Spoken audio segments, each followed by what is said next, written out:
Hi mga kapigi! Ngayong araw ay papabulugan po natin itong ating gilts na nabili noong nakaraang linggo kasi naglandi na po ito. Bale, pang 4 days niya po. Ang paglalandi ng mga inahin ay depende po kung pang 3 days nila is nag-hit na po talaga sila is pwede na po natin pabulugan or 4 days. Depende po yon sa ating mga inahin. Bale, itong amin ay pang 4 days po siya nag-hit kasi kahapon na pang 3 days niya is ayaw niya pa pong pabulugan. Ito po, puro AI yung aming ginagamit o artificial insemination yung mga ginagawa namin sa mga previous po naming mga inahing baboy. Pero sabi ni Daddy, try naman daw po namin na magpabulog sa mismong barakong baboy. And sobrang nakaka-amaze yung procedure ng mga pagpapabulog mismo doon sa mismong barakong baboy.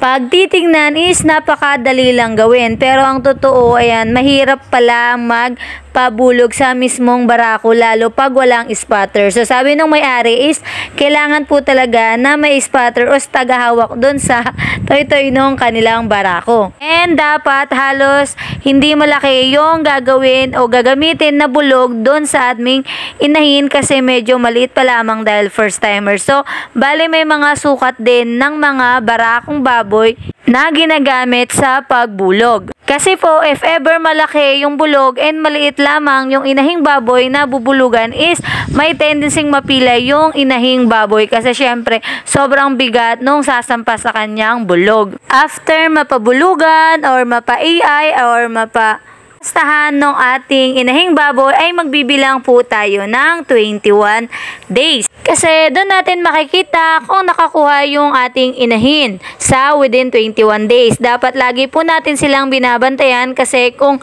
sakaling naglandi ulit yung ating inahing baboy within 21 days, ibig sabihin po, hindi po nakakuha yung ating inahing baboy or negative.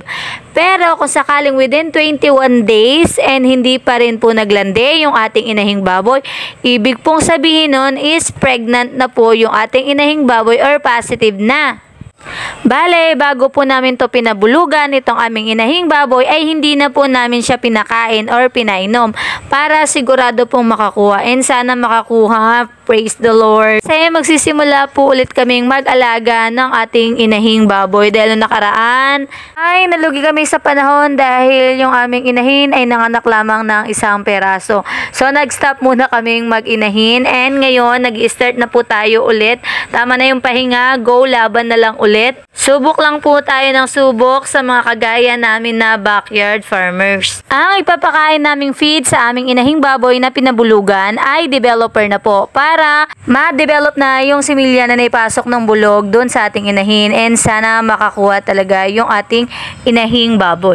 Pag ganito na first timer is may tendency na makakuha or hindi. So, update po namin kayo kung sakaling nakakuha yung ating inahing baboy within 21 days. Ang pagbubuntis ng inahing baboy bago manganak ay nasa 114 days. Ayan.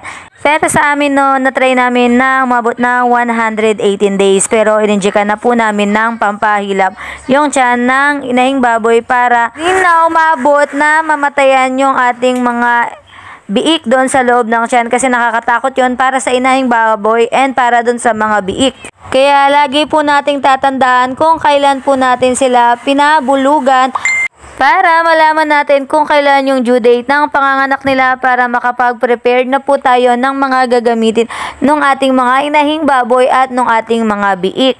Sa pag-aalaga ng inahing baboy at ng ating mga biik ay kailangan talaga natin ng tiyagaan, pasensya, and sipag para magkaroon tayo ng magandang harvest in case na lumaki na ang ating mga alagang baboy. And may benta natin sila sa mga good buyer na hindi po tayo babarat-baratin. And yun lang po yung ating munting video for today. And kung gusto nyo yung ating munting video, please like, comment, and subscribe. And please watch our next videos. And maraming salamat po sa ating 8,000 na subscribers. Yan, maraming salamat pa rin po.